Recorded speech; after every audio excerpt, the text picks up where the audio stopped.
Good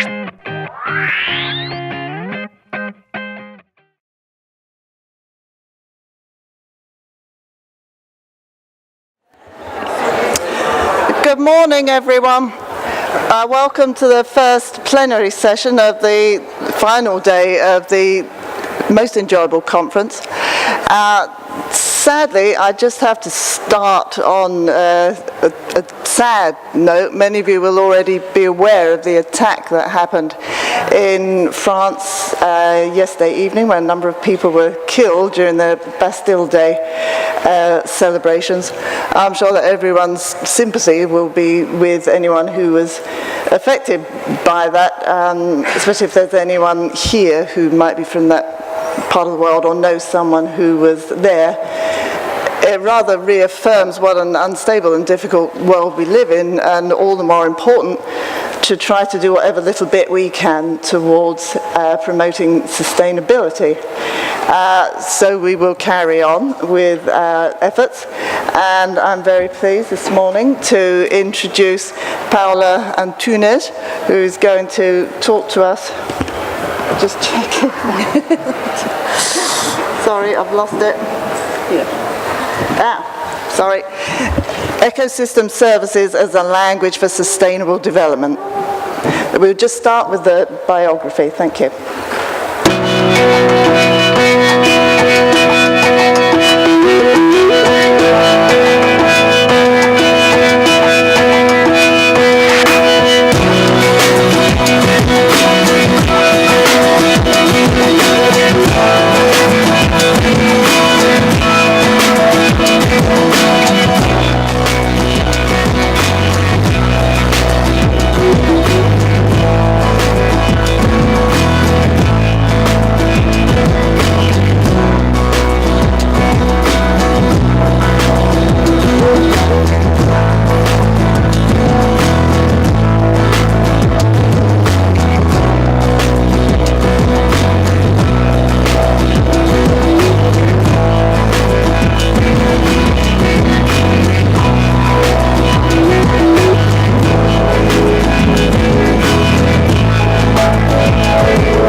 Good morning to everybody. After this sad news that we've heard last night and that Pauline just reminded us, it really makes you think whether it's worthwhile to be making presentations and fighting. And okay, sorry, I'll try to speak closer to the microphone. Not the phone where? Can you hear me all? Yeah. So you come here and you present. Okay. So I'll try to stick closer to the microphone. That's the problem, I think. Yeah. Okay. So anyway, we're going to talk about ecosystem services as a language to talk about sustainability. And first of all, I'd like to thank the organizers of this conference, whom I don't know, I never met before, for inviting me for this presentation. Well, before we start talking about the subject and our topic, I'd like to ask you to write down, think a little bit, just 10 seconds, about what is the first thing that comes to your mind when you think about ecosystem services. And I'll ask you to write in your notebook just 1, 2 words, 3 maximum, but 2 words, 1, 2 words that you relate to ecosystem services. When I say ecosystem services, what's the first thing that comes to your mind? And I'll ask you to write that down so that you don't forget, or that you don't change during the presentation.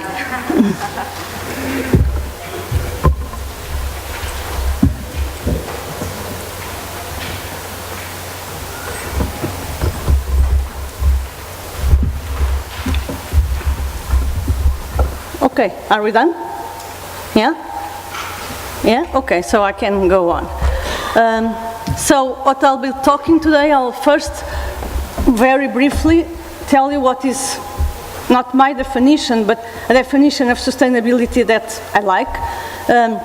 And then that will be the main theme of my talk, is try to discuss how and in which conditions can the concept of ecosystem services be useful as a language for sustainability. So then I will talk a little bit about the concept of ecosystem services, how it has evolved, and then some examples and some discussion on the use of ecosystem services as a language to talk about sustainability. So we are in this International Sustainable Development Research Society conference, so I don't need you to tell you what is sustainable development, what is sustainability. You all know. Each one of us has her or his own interpretation, his own definition of sustainability. I particularly like this one by John Ehrenfeld from the Society for Industrial Ecology. And whenever I get a chance to put a definition of sustainability on the slide, I put this one. And it's because it's so simple, so short, and it tells everything that I think it's important. It tells us that sustainability is the possibility, so this idea of keeping possibilities open, that humans and other life, so it acknowledges the role of humans and non-human nature, so other forms of life, will flourish, which is much more important, or not much more important, but it's much more than simply surviving, it's flourishing, so we have flourishing people and flourishing nature on the earth forever. And forever is also this notion of sustainability in time. So I think this captures in very few words what I think is at least what sustainability means to me. So I really like this definition, and whenever I try to think about what this means for sustainability, I go back to this definition and see what does it mean for this definition, what does it mean in the scope of this definition. And so nowadays, with all this discussion and all these theses of the Anthropocene and planetary boundaries, they say that these challenges, these imply two important tasks for sustainability science. First of all, a better understanding of the nature of human-nature interactions, and then the need for developing practical measures to meet these challenges and to ensure that we have a viable Earth system in the future. And my point here is that ecosystem services, the concept of ecosystem services, can be very useful to support these two tasks. And it can contribute to long-term sustainable and flourishing human nature systems by providing a platform for dialogue, for collaboration, for participation among disciplines, among interests, among conflicting groups, etc. So that's my main point, that ecosystem services can be useful in this context. So then we start with the beginning. What are ecosystem services? What do you think are ecosystem services? There are many definitions in the literature. I just took 3 ones that are from important milestones in the development of the concept. One of the first ones, what was the one that was,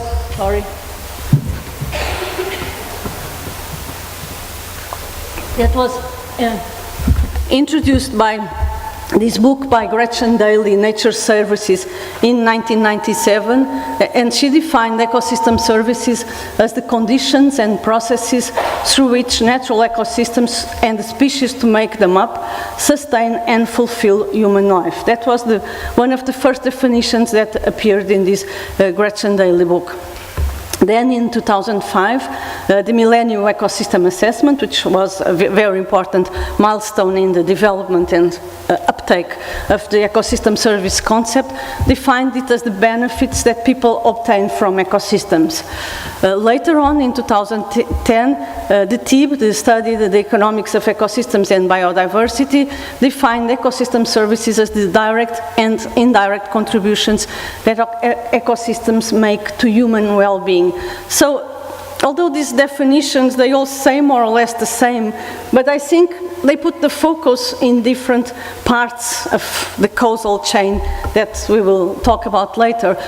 The first definition by Gretchen Daly is much closer to the natural parts. She's worried about these conditions and processes, so she's much more close to the natural part of the ecosystem service cascade that we will see later, while the Millennium Ecosystem Assessment definition is much more closer to the people, to the benefits, to the social part of this interaction. And we all know, we have seen this picture 1,000 times. We all know, and this was a very clear and very successful message that came from the Millennium Ecosystem Assessment, was this image, this graph that really very well connects and shows the connection between the different types of ecosystem services, the different categories of ecosystem services that we may consider, and how they contribute to the different constituents of well-being. So the Millennium Ecosystem Assessment was very important at the time because it very clearly established this connection between ecosystem services and human well-being and the different constituents of human well-being. Later on, I'm sorry this slide doesn't show very well. It's not of my presentation. The problem is with the, with the projector. Well, but never mind. I guess you can see, and perhaps you also know this model already because it's been there for 5 years and it's very used. So this is the cascade model that was introduced by Marion Potchin and Roy and Ainziang in 2011. Now it's the basis for the CISIS system of common international classification of ecosystem services.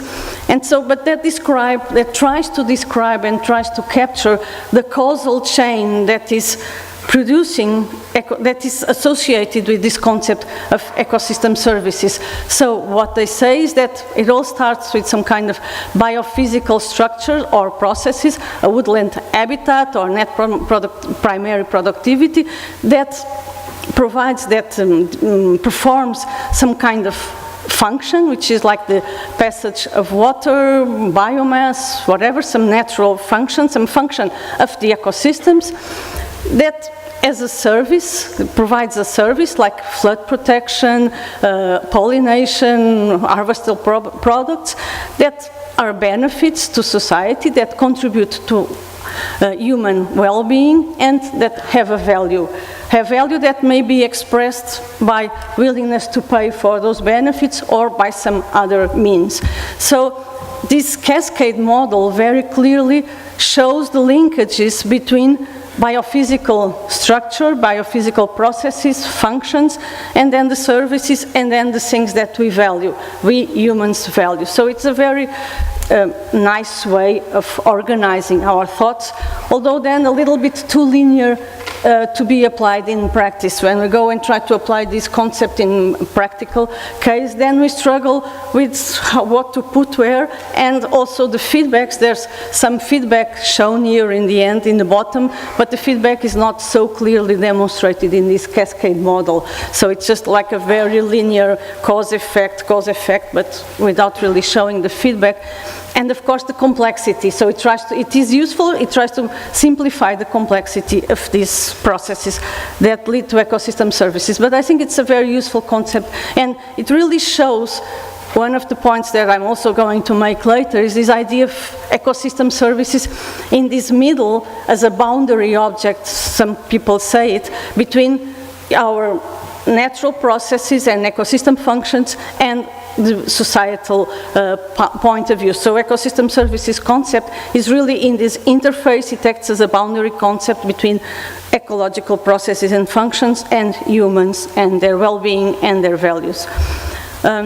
I have just put here a brief history. We all also know about the evolution of the ecosystem services concept. It entered in the scientific discourse only in the early 80s, although, of course, before that, many people were already discussing the idea that people depend from nature and that nature's capacity to provide these benefits is limited and influenced by our own activities. But the concept itself was introduced by conservation biologists mostly at the time and landscape planners with the idea of arguing for the protection of nature. So it was a way that conservation biologists envisaged to make the point that we need to conserve biodiversity. And the point was that we need to conserve biodiversity and ecosystems because they provide us these services that are useful for us, that are valuable for us. And so that was the main driving force for appearance of this ecosystem services concept. So, as I told you before then, the Millennium Ecosystem Assessment was a very important milestone that really brought this concept out of the scientific and conservation biologists' discourse into the mainstream. And then it was followed up by many national and regional ecosystem assessments that also had a very large impact. And then the study, the TEEB, the Economics of Ecosystems and Biodiversity, that was a large effort, and that was the report published in 2010, and it placed ecosystem services in an explicit economic framework. The name of the report, the Economics of Ecosystems and Biodiversity, really connects, although in parts of the report they acknowledge that it's not all about the money, but they really establish this, they link the concept of ecosystem service with economic framework. So since then, the uptake of this concept in scientific research has been enormous. If we go, this was just a very brief survey that I did in Google Scholar. There are other papers published that have more rigorous surveys, not so up to date, where I just placed in Google Scholar ecosystem services and see the number of publications just mentioning the word ecosystem services. So I was not making any kind of research or a systematic analysis, but we see that there has been this like exponential growth. This period, 2000, last period, it's just until now. There is another bar, but it doesn't show. It was just my extrapolation of the future. So the uptake and the use of ecosystem services in science has been enormous and growing exponentially. There is the Journal of Ecosystem Services, and in all conferences, everywhere you go, you hear about ecosystem services. You have tracks on ecosystem services going all at the same time. So it has been growing exponentially. Also in the policy, business, and non-governmental organization discourses, they have also uptaken the concept of ecosystem services. These are just a few examples. The World Business Council for Sustainable Development, the European Commission, UNEP, the British government, and many governments from many countries around the world, WWF, the financial sector, as this financial sector leadership on natural capital, which I don't know, but so it has been uptaken by all these organizations and all policy discourse. It's a concept that is on the verge of becoming also kind of overused. With this growth and this interest of all these different organizations and different points in this concept, there has also been some criticism about the concept of ecosystem services, and it has been published in literature. Several authors have discussed about this. There's also many literature on this, and the main points they make is that, first of all, ecosystem services is a value-laden concept. As everything when we talk about sustainability, when we discuss sustainability, we are always talking about values, but ecosystem services is a value-laden concept, and prone to controversies about the values it highlights or obscures, and we come back to this later. And so they also say that this utilitarian perspective that is implicit in the concept may compromise the idea of protection biodiversity just by protecting biodiversity, regardless of the perceived instrumental value for humans. So that's another important criticism. And also this growth of the ecosystem services concept in connection with economic accounting and market-based mechanisms like payments for ecosystem services raises serious and justified concerns about the risks of commodification of nature. So these are important criticisms, and we will come back to them in the end, or during the talk I will come to some of these criticisms. But my point here is that in spite of these criticisms, I think that ecosystem services concept can be a useful concept and can be a useful language to talk about sustainability. And why? On the first case, because debates about sustainability issues, they require the discussion of different dimensions, objectives, and incommensurable values, as Juan Martínez Allier tells us. And so they call for broader stakeholder engagement and the use of multiple languages of evaluation. And so the point is that ecosystem services, being in this boundary concept that links ecological conditions to societal choices, and so this position of ecosystem services in this science-society interface provides it with the capacity to support dialogues between academic disciplines and to improve communication between different interest groups. So these are the main reasons. I will now just show you some examples, some two illustrations from the project where we have been working on recently, where we have tested or discussed the use of ecosystem services as a language to talk about sustainability. And these examples were developed in the scope of a EU project. I don't know if you heard about this openness project. It's an FP7 project that has been running since 2012, and it will finish in 2017. And the idea of this project is the name is openness, from a word that I can never say, operationalization of the concept of ecosystems, natural capital and ecosystem services.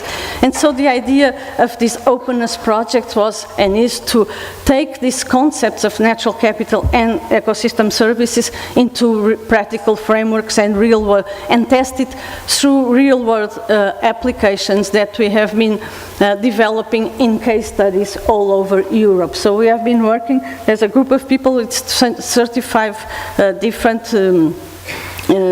teams from, I skipped this, 35 partners from 14 European countries where we've been working on this operationalization of the concept of ecosystem services. In these case studies all over Europe. One of the works, it doesn't show very well, one of the experiences that we have done in the scope of this openness project was what we call a joint research activity, where we gathered people working in 5 different case studies, so 5 European countries, so Portugal, Belgium, Italy, Romania and Scotland, and we have tried to make some kind of horizontal analysis of how the ecosystem services concept was being used to support river basin planning in these European countries in the scope of the Water Framework Directive. So we made consultations with 48 different stakeholders in these 5 European countries, and we tried to reach to local stakeholders, so local people, water managers and scientists, and try to connect their opinions around 3 main issues. First of all, the usefulness of the concept, how they perceived the usefulness of the concept for river basin management, the risks and benefits associated to its use, and the knowledge needs to put these concepts into practice. Before doing this consultation, we also did, I'm not showing it here because we don't have time, but it's under publication, a paper by Bruna Grisetti and the rest of us, where we made this content analysis of the documents for the first cycle and second cycle river basin management plans, and tried to understand how they used and how the ecosystem services concept was used in planning, and it was not very much used, but never mind. Okay, so we asked them how do they see would be the main usefulness and benefits of using ecosystem services concept in river basin management planning. And they say that they are mostly useful because they allow us to integrate, so they can act as this integration platform to integrate different policy objectives, to try to identify win-win solutions, identify co-benefits, and support trade-off analysis. So ecosystem services can be really useful to support this analysis of trade-offs. Also, they said that they can help and can be useful to identify social ecological system interactions. So this idea of interactions, it's very important. Increase interdisciplinary knowledge, foster a holistic view of problems, elicit all the benefits, And this is funny because it's something that you can, some of them see it as something good and some see it as bad. So they said, and add the dimension of human well-being to the policy objective of good ecological status. So I don't know if you are familiar with the Water Framework Directive, but it has the main goal of achieving a good ecological status for all waters of Europe by 2018. And so it's the focus on the good ecological status. And some stakeholders perceive this a benefit that ecosystem services can add the dimension of human well-being to this ecological objective. They also said that it can be useful to promote sustainability of water use and natural capital, support or give grounding for the implementation of measures, and making more explicit these benefits of multifunctionality of measures. They also acknowledge that ecosystem services can be a very useful concept to promote public and stakeholders' participation and increase awareness and multidisciplinarity. So the arguments about trade-offs, measures, and all these things were more present in the responses that we received from managers and scientists, while the concerns and the benefits towards public participation and stakeholder engagement were more related or more often referred by local stakeholders and NGOs and like that. On the risks, the main risk that they pointed was this idea that the concept is not clear, and the fact that we are using a concept that sometimes is not clear and the methodology is not clearly established, the terminology, it can create misunderstandings and misinterpretation. And I think this is a very serious concern. And this is also associated with this risk of commodification of nature that we have discussed before, that we have studied in the literature, and the manipulation of the evaluation of the benefits to serve specific interests, so it can be prone to be manipulated to specific interests. They also were shown concerns about the doubts about the possibility of valuing all types of ecosystem services. Measures are inappropriate or difficult to apply, and this can lead to a bias. And they say if the concepts are unclear, then public opinion can be manipulated, also by the media. And this could be used to dismiss the basic principles of the Water Framework Directive and cause a return to a more anthropocentric water management paradigm. So what some of them saw as a benefit, others saw as a risk. So we are always in these conflicts and different points of view.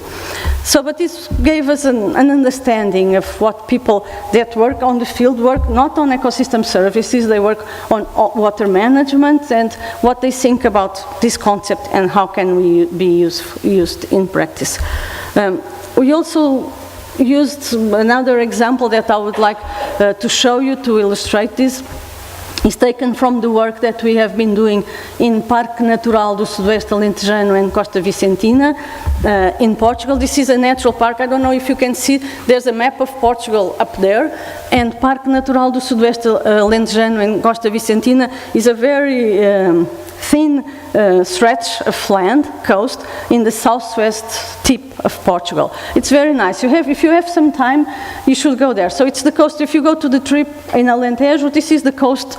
You don't go to the coast, you go to Évora. But if you go to the coast, this is more or less the coast that you got to the south. And it's very nice, and it's one of the very remaining well-preserved coastlines in Western Europe, so it's still nice. It has very nice still somewhat wild beaches, but it has been subject to very strong pressures, mainly the growth in irrigated agriculture, so there is like an irrigation perimeter and agriculture has been flourishing in this area, so there is a very strong pressure for growth in this irrigated agriculture, intensive and other polluting activities, the spread of invasive species and tourism, so it attracts tourism and recreation, which of course leads to main pressures.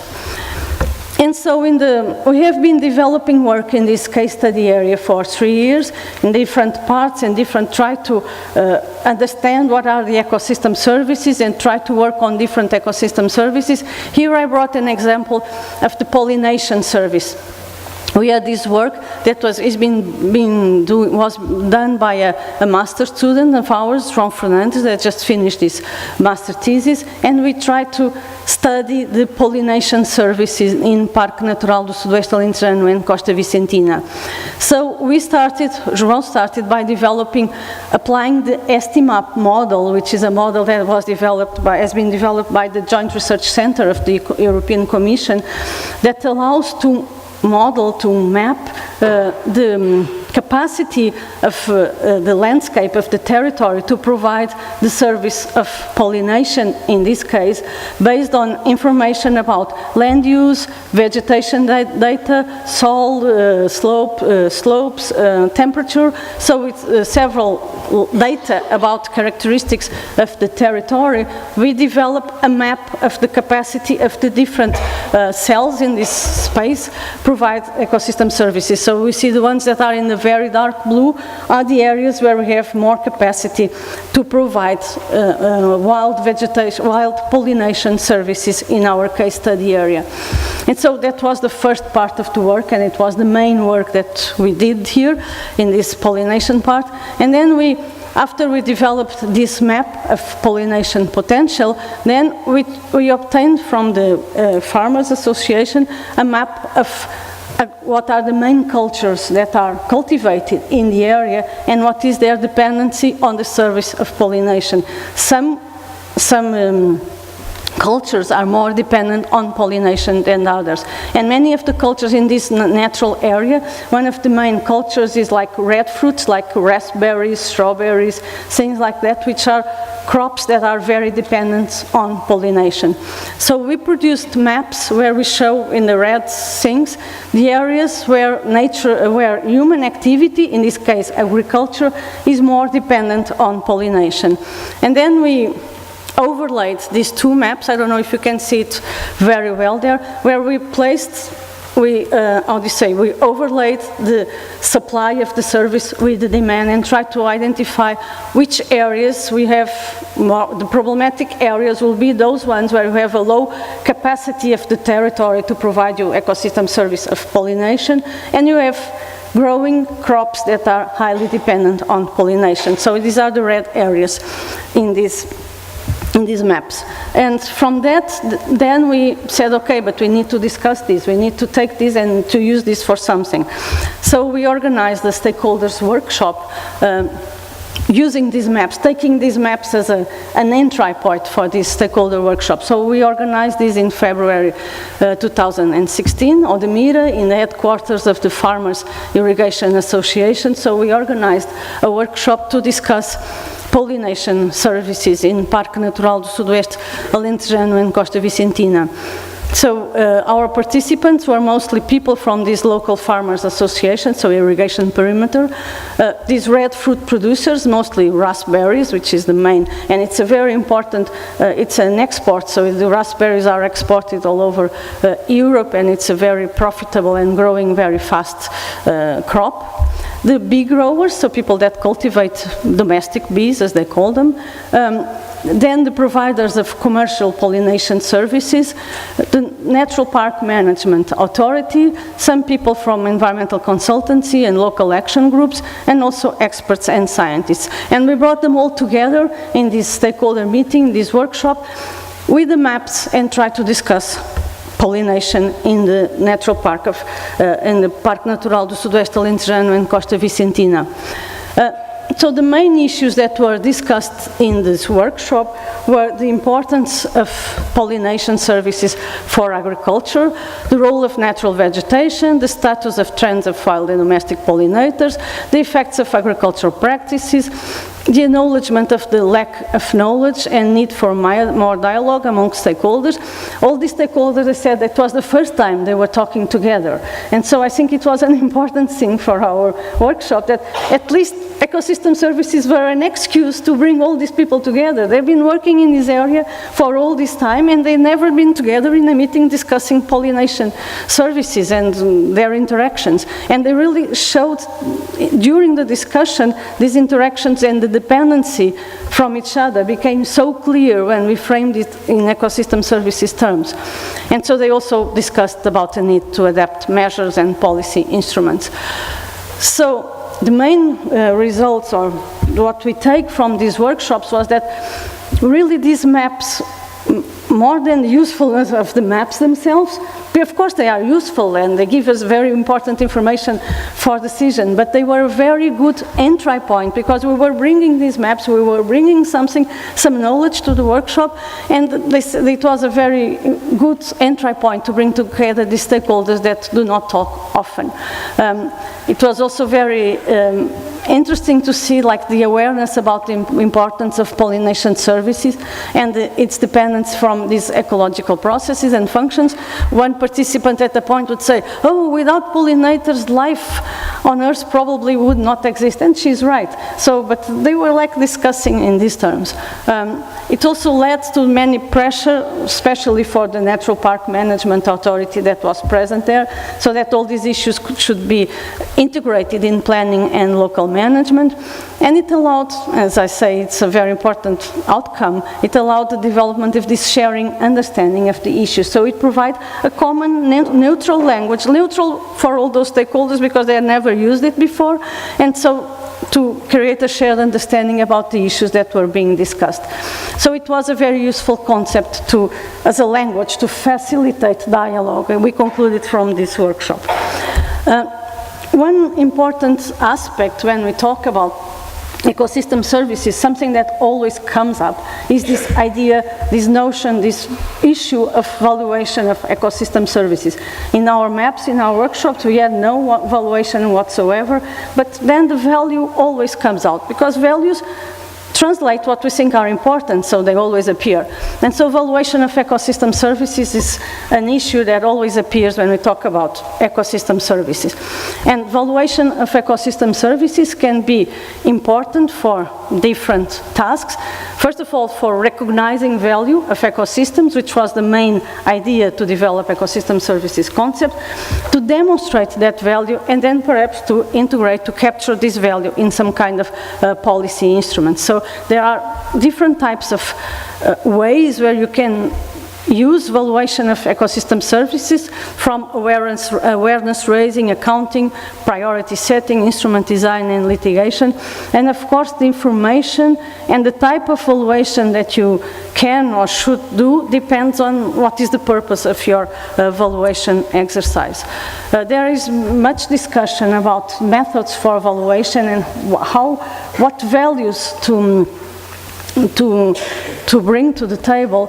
And many people, when you think about valuation of ecosystem services, immediately think about monetary values, putting some money value into ecosystem services, applying some kind of monetary economic valuation technique, and come up with an economic value.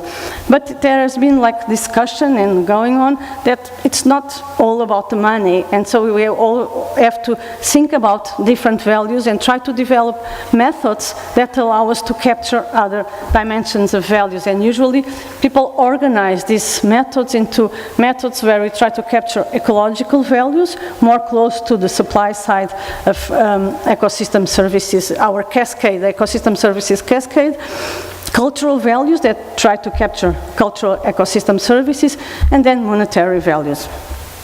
There is one interesting, and we have also seen here in this, during this conference, for instance, the work of Rita Lopes. I don't know where Rita is, but also shows, also shows this idea that the method of evaluation and the evaluation approach that you apply shapes and defines the values that appear, that come to the table.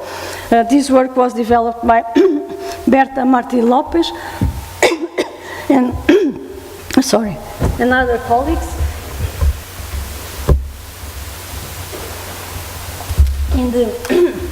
I have to be close to the microphone, which is difficult for me. In these Donana social ecological systems, and they try to use three different approaches to the evaluation of ecosystem service. One approach just using biophysical indicators, so trying to get all the data about biophysical indicators, assessing their trends, and trying to use these trends as a proxy for ecological value. Then they did surveys to people to try to elicit social cultural preferences, and then they used monetary valuation approaches. And what's interesting is that when you use biophysical indicators, the services that come up as more important are things like climate change, research, and environmental education.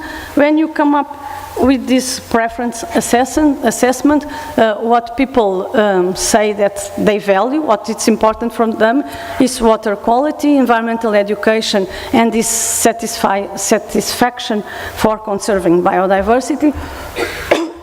When you use the economic valuation approach, what comes up as more important values is agriculture. I cannot even read it, but it's something, I have to put my glasses. So, but it's three different, recreation and something else. So, when you use different methods of evaluation, different values emerge. So this idea of what values to bring to the table, what languages of evaluation, what methods of evaluation to use is very important, and it really shapes the results of our evaluation approach. And so that is why many stakeholders have referred to this concern that it can be manipulated, because it can be indeed manipulated, because the way in which we try to measure the values determines what values we get, of course. And one of the main concerns that many people refer, and this also links to one of the earlier criticisms that we point in one of the initial slides, is that the concept of ecosystem services and this idea of the benefits to humans puts all the emphasis on all the focus on this instrumental value of nature that we need. We should conserve nature because nature is useful for us. Whereas it tends to ignore, this framework tends to leave out these intrinsic values of nature, of acknowledging that nature is a value in itself, independent of our own benefits or our perception of the benefits. Kai Chang is a researcher from Canada. He's in University of British Columbia, yeah. And he was like proposing that we instead, or as a, I say perhaps as a compliment, I don't know, I still don't know how to articulate all these different pieces together, but I thought it was interesting to bring it to you, that this idea that relational values, perhaps we should not be like focusing in this distinction between utilitarian and intrinsic values, but at least for cultural ecosystem services, this is the point that has been made by Kai-chan, but perhaps it can be used for other ecosystem services, but I'm not sure, is that we should focus or see it or frame it as relational values. Relational values, some of them individual, some of them involving human and collective, and many of these values, they really, what I find interesting is that many of these values and the way that they are defined and framed really links very much and very clearly with our definition of sustainability that we had in the beginning. So when we say relational values, this place is important to me, who I am as a person, so this identity, my care for this land fulfills me, helps lead a good life, that is a notion of the flourishing life that we had in Ehrenfeld's definition of sustainability. Keeping the land healthy is the right thing for me to do, this kind of responsibility, stewardship. So I think that this framing of the values associated to ecosystem services maybe can lead us to a more positive and a better way to use the ecosystem services concept than just trying to have this dichotomy between intrinsic and instrumental values, between monetary and non-monetary. Try to see things as relational values. Because really, ecosystem services and the values that are associated to them are deeply connected, are connected among themselves, are connected between people and ecosystems. And it's all about, the concept of ecosystem services is all about connections, between people and ecosystems, and connections within ecosystems. It's all about these relations. I borrowed this slide from Christopher Schultz. I don't know if he's still here. He was presenting this a presentation in the Luso-Brazilian Symposium that was like a pre-event to this conference, and he had this slide about the values of ecosystem services in Pantanal in Brazil, and talking about fishing, aesthetics, tourism, and cultural identity. This is written in Portuguese.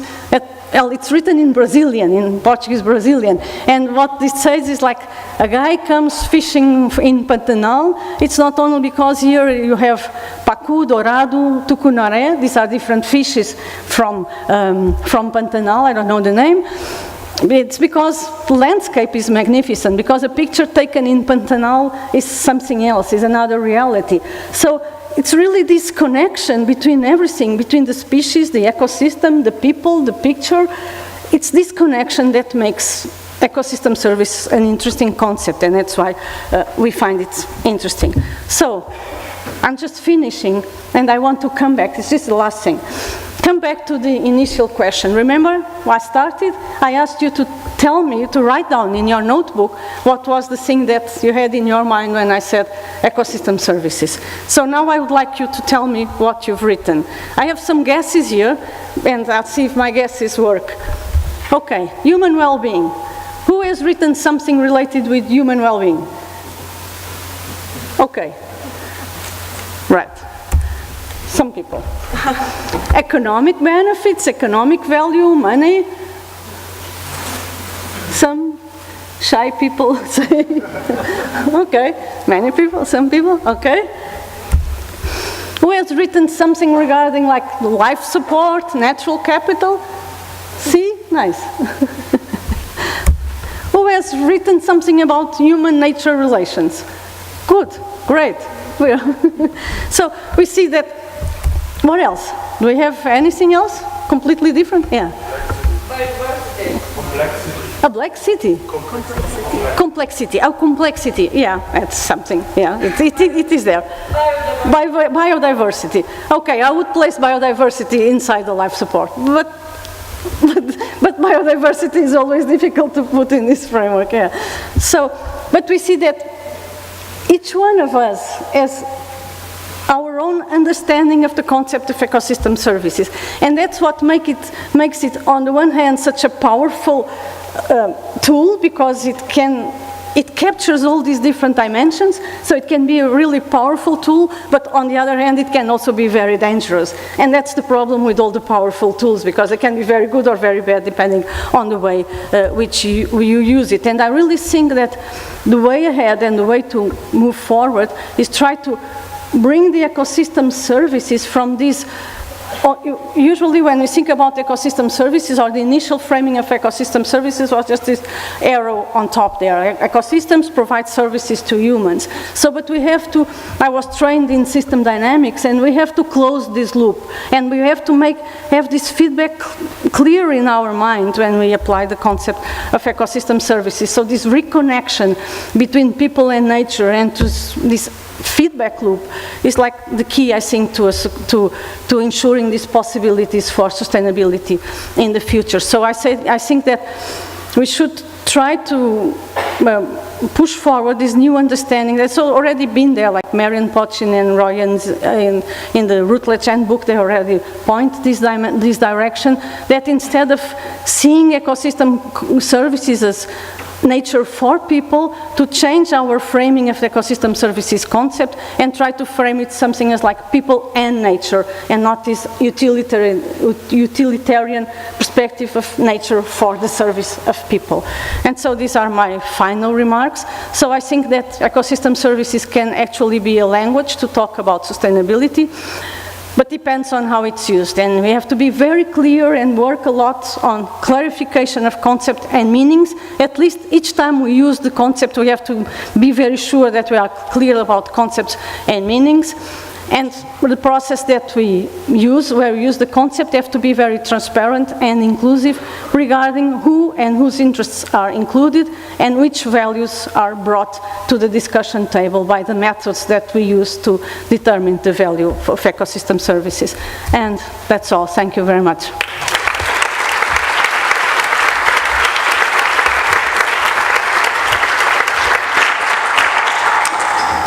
Thank you very much, Paula, for a very interesting and enthusiastic presentation. We did start a few minutes late, so I think maybe we can have time for at least 3 questions. We'll see how long they take. So the first 3 people, one here, one there. Maybe I can sit here, no? Yeah. Do you want to write these down and then come back? Thank you. I'm Talibert from the University of Wales, Trinity St. David.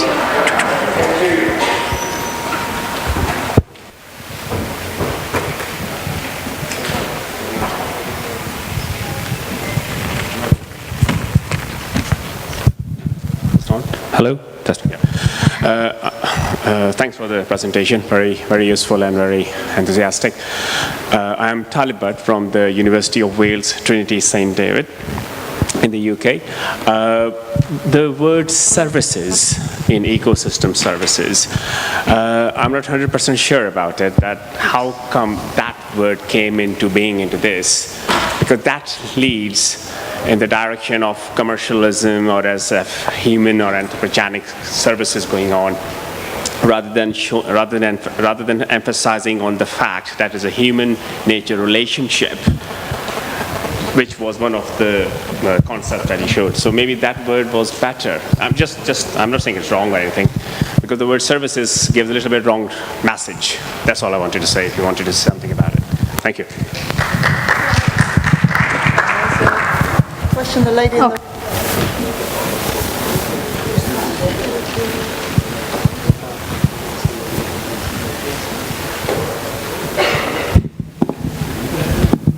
Thank you. Paola, thank you for the wonderful presentation and the issues that you raised. A question which links to the previous one. Clearly services come from economics and has a very powerful message which causes some of the misunderstandings, or at least it biases the discussion. If I were ever to give a presentation on ecosystem services, I would start with The Road. It's a novel from 2006. It's a dystopia, and it shows the end of nature. The reason I mention this is that what I rarely find in the discourse on ecosystem services is not only the connectivity and the relationship, which you did mention, is the gratitude. And this is missing entirely, in at least what I've read about ecosystem services, and it's such a powerful, totally different discourse, worldview, and everything else, but it's exactly of the same material. So I'd like to just add that.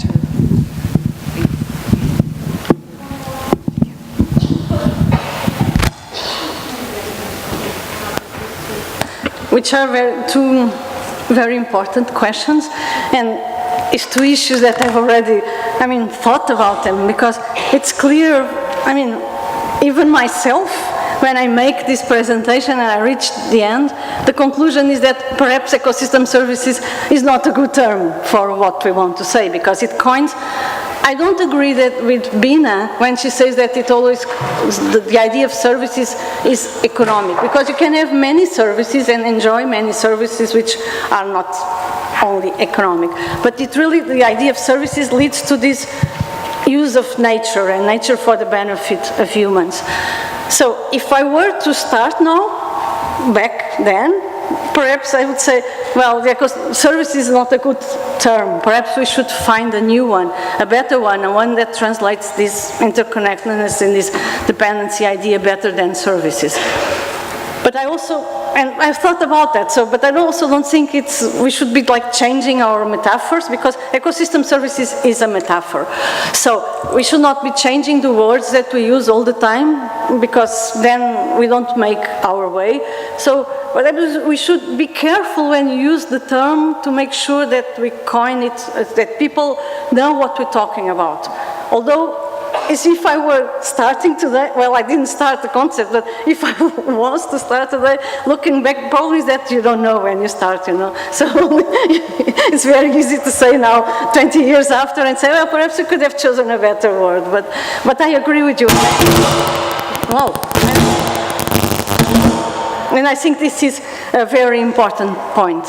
Also, the point that Olivia was telling us about this gratitude, I also think, I mean, it should be, perhaps it was not clear enough in my presentation. That's one of the things I like about this proposal of Kai-Chan that was appeared in the National Academy of Science this year, is that these relational values, I didn't have time to go through all of them, but this idea of gratitude for nature is very present there, and is very much more present in this than in this intrinsic versus instrumental values approach. So that's why I put this proposal by Kai-Chan there, although I didn't have time to think about it deeply, but I think it really brings this notion of gratitude better than the others. So, and I really think it's a very important point.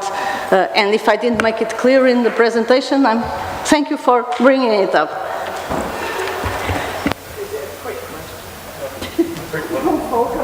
Very quick and short one.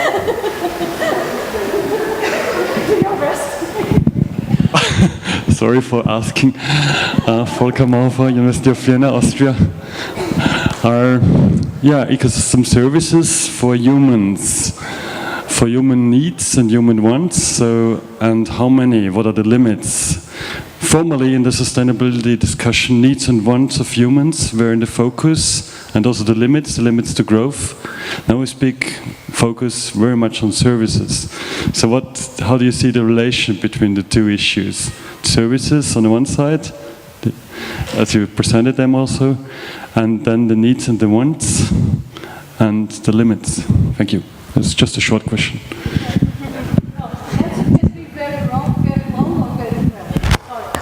The answer can be very long or very short. You know, a short question is that, of course, the concepts are all connected, because you said ecosystem services, limits, and needs and wants. And ecosystem services, I mean, it's just a way, and the way that we value the ecosystem services is because we think they fulfill our needs and wants. And limits, of course, limit the capacity of ecosystems provide us these services, and our actions have effects on that capacity. So this will be like the quick answer. Of course, the three concepts are very much connected, and I try to show parts of those connections. Perhaps if we have other plenary, we can show the remaining. Thank you, Volker. Thank you. I think we would stop now, but let's thank Pavla again for a very interesting presentation.